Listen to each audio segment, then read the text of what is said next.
Welcome, Crow fam. Today we are going to learn how to trade like a pro on Cronos chain. We will be using Prodigy Bot. Let's get started. First step, open up the bot.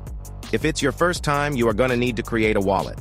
Hit /wallet to check your balance. If it's empty, you will need to send some Crow, copy the address and send some. Don't worry, you can send it back out at any time. Okay, next up, let's paste a token contract. For this example, we're using push. The bot will bring up the token with some information. Next up, we are going to spend some Crow. Hit the Spend X Crow button. You will get a message. Enter the amount you wish to spend and hit reply. Once you reply, the bot will send the transaction. The trade takes a few moments to process. Once it's landed, you will be presented with the trade monitor.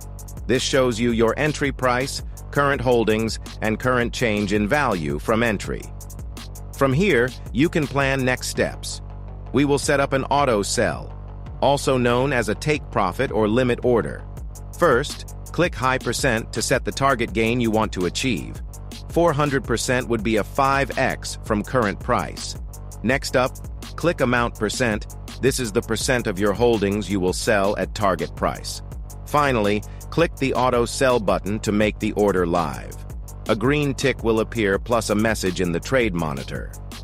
A few other points. If you need to change the order, you can do it at any time. Just be sure to re-click the auto sell button to make it active. If you want to sell instantly, you can do that too, via any of the options in the menu. The monitor can be accessed from the hub menu or by typing /monitor. And that's a wrap. Now you can trade like a pro on Cronos. Want to check out some of our more advanced features? We offer sniping and copy trading too. Here's some other videos to get you up to speed. Good luck!